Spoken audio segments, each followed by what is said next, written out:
High viewers, இன்னைக்கான வீடியோவில் என்ன நடக்குதுன்னு பார்ப்போம். வீடியோக்குள்ளே போகிறதுக்கு முன்னாடி நம்ம சேனலை லைக் அண்ட் சப்ஸ்கிரைப் பண்ணிவிட்டு கொஞ்சம் சப்போர்ட் பண்ணுங்கள். வீடியோ ரொம்பவே சூப்பராக போய்கிட்டு இருக்கு. நம்ம எதிர்பார்த்த மாதிரியே நடந்துக்கிட்டு இருக்கு.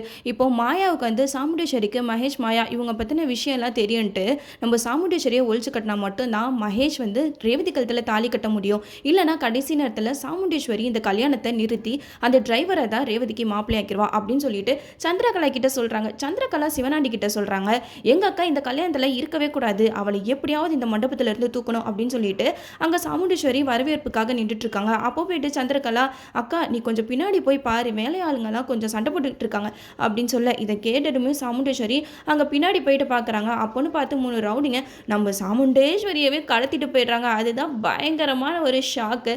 ஏன்னா அவங்க வந்து எப்பயுமே ஆம்பளைங்களுக்கு சரிக்கு சமமாக நின்றுட்டு இருக்கிறவங்கள இப்படி கடத்திட்டு போனது தான் கொஞ்சம் வருத்தமாக இருக்குது. கடத்திட்டு காரில் கூட்டிகிட்டு போயிட்டுருக்காங்க.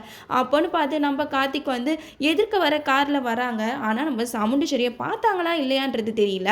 அங்கே மணமேடையில் நம்ம ரேவதி வந்து மகேஷ் பக்கத்தில் உட்காடுறாங்க. அங்கே மகேஷும் ரேவதி கழுத்தில் தாலி கட்டுறதுக்கு தயாராக இருக்காங்க.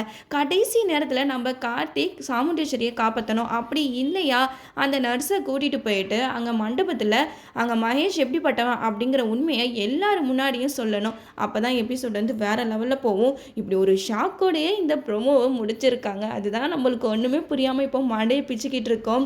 சாமுண்டேஸ்வரி பாவம், அவங்க தேவையில்லாமல் கடத்திட்டாங்களே. சப்போஸ் நம்ம ரேவதி கூட சொல்லலாம், அம்மா இல்லாமல் என் கழுத்தில் தாலி ஏறக்கூடாது அப்படின்ட்டு சொல்லலாம் அந்த இடத்துல. ஏன்னா சாமுண்டேஸ்வரி தானே மெயின், அவங்க இல்லைனா எப்படி இந்த கல்யாணம் நடக்கும். அது மட்டும் இல்லாமல் கடைசி நேரத்தில் எப்படியாவது நம்ம சாமுண்டேஸ்வரி அந்த ரவுடிங்க கிட்ட இருந்து தப்பிச்சு வந்து தன்னோட பொண்ணோட வாழ்க்கையை காப்பாற்றணும் அப்படின்னு சொல்லிட்டு அங்கே எல்லாரும் முன்னாடி உண்மையை சொல்லி கல்யாணத்தை நிப்பாட்டிடுவாங்க. இங்கே மகேஷ் வந்து ரேவதி கழுத்தில் தாலி கட்டுறதுக்கு ரெடியாக இருக்காங்க. எது எப்படியோ இந்த கல்யாணம் நடக்காது நம்ம எல்லாருக்குமே தெரியும். அதுக்குள்ளே இப்படியெல்லாம் ஒரு கலவரத்தை பண்ணி நம்மளெல்லாம் இப்படி கிறுக்கு பிடிக்க வைக்கிறாரே இந்த டைரக்டர். நம்மளும் என்னெல்லாம் நடக்குது, இந்த கல்யாணம் எப்படி நடக்குது அப்படிங்கிறத நம்மளும் வெயிட் பண்ணி பார்ப்போம். ஓகே வீவர்ஸ், இந்த வீடியோ உங்களுக்கு பிடிச்சிருந்தா லைக் பண்ணுங்கள், மறக்காமல் நம்ம சேனலை சப்ஸ்கிரைப் பண்ணிடுங்க.